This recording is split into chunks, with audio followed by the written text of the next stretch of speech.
रहे थे, हमको धक्के दे रहे थे, हम लोगों के पैरों में भी आ गए।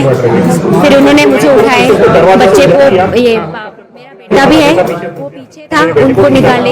हम पीछे ध्यान ही नहीं दे रहे थे क्योंकि हमको आगे की सोचना था। अच्छा, कितने टूरिस्ट वहाँ पे थे? 4-5 हज़ार होंगे। 4-5 हजार बच्चे भी थे, छोटे छोटे, बहुत छोटे बच्चे भी थे।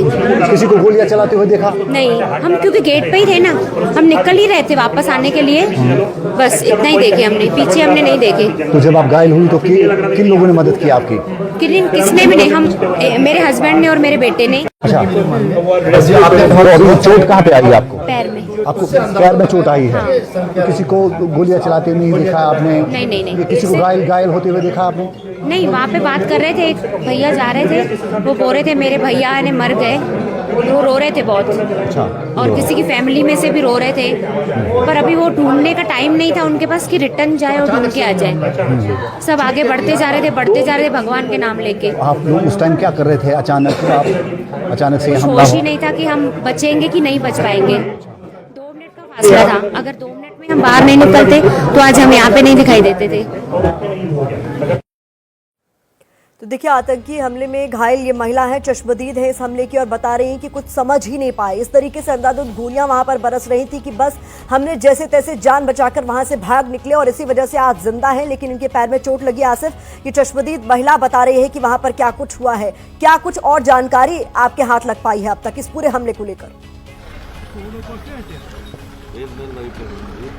देखिए, यहाँ पे जिन भी स्थानीय लोगों से हमने बात की जो उस समय उस घटना स्थल पर मौजूद थे, चाहे वो वहाँ पे छोटे मोटे होटल जो चलाते हैं, चाय के स्टॉल चलाते हैं वो लोग हो, या फिर ऐसे लोग जो घोड़े वाले हैं वहाँ पे, उनका ये कहना था कि जब गोलीबारी शुरू हुई, गोलियों की आवाज़, गोलियों की तड़कड़ाहट से ये पूरा इलाका गूंज उठा, तो आसपास इस पूरी घाटी में जितने भी लोग फैले हुए थे उन्होंने भागना शुरू कर दिया। और जो लोग इन हमलावरों के चपेट में आए, जो इनके कॉर्डन में आए, उनको चुन चुन के मारा गया।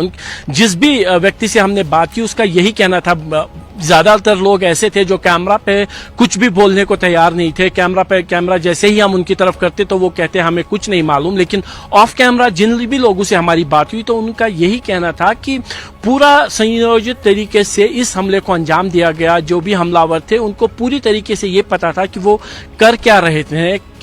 पर्यटकों और लोकल्स को अलग किया जाना, पर्यटकों से ये पूछना कि वो स्थानीय हैं कि गैर स्थानीय हैं, और उसके बाद नाम पूछ के उन पे गोली चलाना।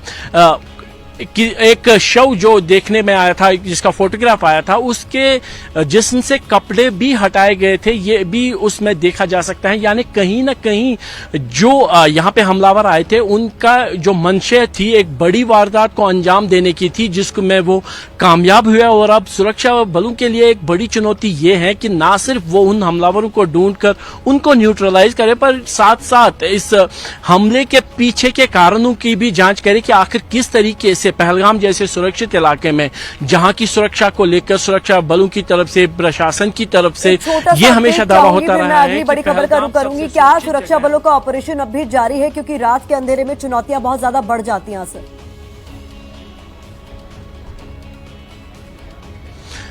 जो ऑपरेशन है वो लगातार जारी रहेगा, उसके रुकने की कोई संभावना नहीं है। सुरक्षा बलों ने साफ कर दिया है कि इस पूरे इलाके में जो ऑपरेशन है वो तब तक जारी रहेगा जब तक जो हमलावरों के बारे में कोई जानकारी ना मिल पाए, वो किस तरफ से आए थे, किस तरफ गए हैं। इसीलिए यहाँ पे कॉर्डन लगातार जारी है और सेना और अर्धसैनिक बलों की तरफ से इस पूरे इलाके का कॉर्डन भी है और सर्च ऑपरेशन भी चल रहा है। ठीक है, मैं चाहूंगी आप हमारे साथ